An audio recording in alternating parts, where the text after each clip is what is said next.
Bonjour à tous, bienvenue sur la chaîne Lumière de ma foi. Comme chaque semaine, nous nous retrouvons pour un moment de motivation spirituelle et de réflexion profonde. Aujourd'hui, nous allons aborder un thème qui va certainement toucher votre cœur et transformer votre manière de marcher avec Dieu. Écouter, agir et persévérer avec Dieu. Dans un monde où tout va vite, où les défis sont nombreux et où parfois nous nous sentons perdus, je veux vous rappeler une vérité puissante. Dieu nous parle, il nous guide et il veut nous voir réaliser des exploits à sa gloire. Alors, installez-vous confortablement, prenez votre Bible si vous en avez une et laissez-vous inspirer par ce message hebdomadaire. Premier. L'importance des intuitions divines. Frères et sœurs, savez-vous que Dieu nous parle chaque jour? Pas toujours avec une voix tonitruante du ciel, mais souvent à travers des intuitions, des ressentis, des idées qui surgissent dans notre esprit. Ces intuitions, ce sont des murmures divins, des chuchotements de l'Esprit Saint qui cherchent à nous orienter. Qu'est-ce qu'une intuition divine? C'est cette petite voix intérieure qui vous dit « Va ici, fais cela, parle à cette personne ». C'est cette conviction soudaine qui vous pousse à agir, même si vous ne comprenez pas tout. Parfois, c'est une image, un rêve, ou même une pensée qui revient sans cesse. Comment reconnaître ces intuitions? Elles viennent souvent de manière inattendue, sans que vous ayez forcément cherché à les provoquer. Elles sont accompagnées d'une paix, même si la situation semble difficile. Et surtout, elles s'alignent avec la parole de Dieu.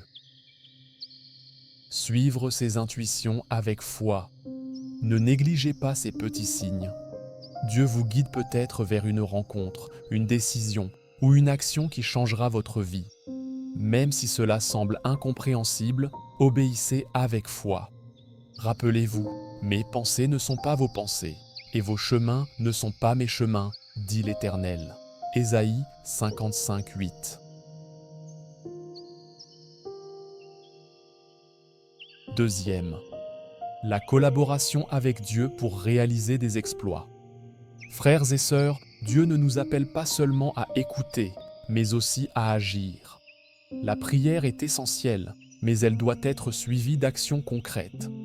Jésus nous l'a montré lorsqu'il a dit à ses disciples « Donnez-leur vous-même à manger » Matthieu 14:16. Dieu parle de différentes manières.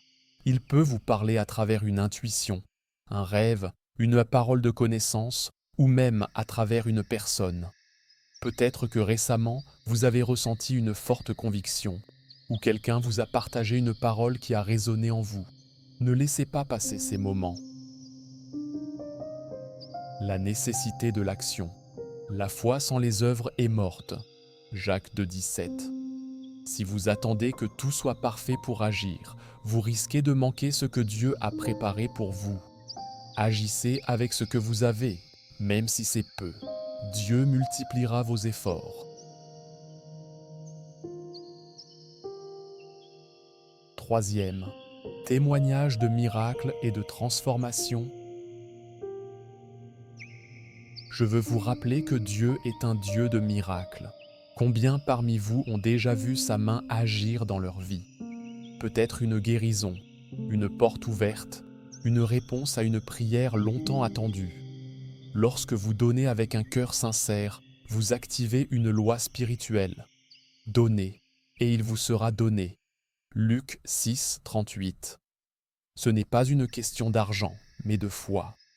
Votre offrande est un acte de confiance en Dieu, une déclaration que vous croyez en sa provision. Quatrième, l'appel à la reconnaissance et à la gratitude.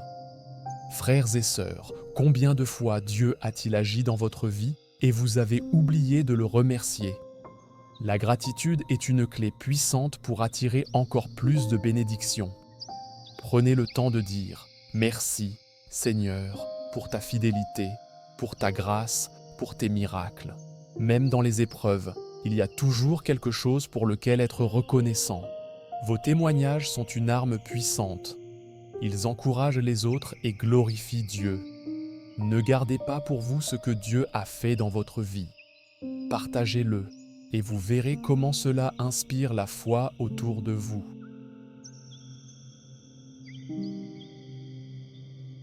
Fünfte méditation. Je vous invite à méditer sur le psaume 32, verset 8. Je t'instruirai et te montrerai la voie que tu dois suivre. Je te conseillerai, j'aurai le regard sur toi. Dieu est votre guide. Il ne vous laisse pas seul. Il vous instruit, vous montre le chemin et veille sur vous. Même quand vous ne comprenez pas tout, faites-lui confiance. Prenez un moment chaque jour pour méditer ce verset. Laissez-le pénétrer votre cœur et vous rappelez que Dieu est avec vous, pas à pas.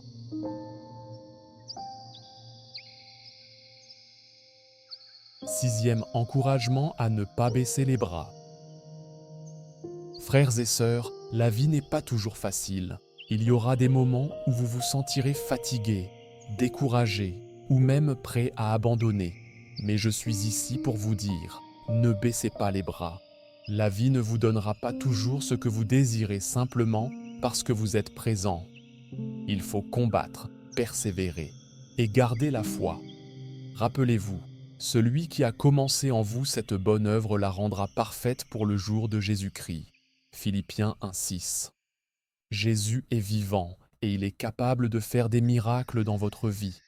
Peu importe la situation, il peut tout changer en un instant. Croyez en sa puissance et ne laissez pas le doute voler votre victoire. Frères et sœurs, aujourd'hui, je vous lance un défi. Écoutez les intuitions divines, agissez avec foi et persévérez dans la gratitude. Dieu a un plan pour vous, un plan de paix et de prospérité. Jérémie 29, 11. Ne laissez pas les épreuves vous décourager. Le meilleur est devant vous et avec Dieu, vous êtes plus que vainqueur. Prenez un moment maintenant pour dire à Dieu dans les commentaires « Seigneur, je t'écoute, je te fais confiance et je suis prêt à agir selon ta volonté. » Et n'oubliez pas, votre témoignage est puissant. Partagez-le pour glorifier Dieu et encourager les autres. Que Dieu vous accompagne. Si ce message vous a inspiré, n'oubliez pas de liker, commenter et vous abonner à la chaîne Lumière de ma foi pour ne manquer aucune vidéo. À très bientôt pour de nouveaux partages de foi et d'espérance. Que Dieu vous bénisse abondamment.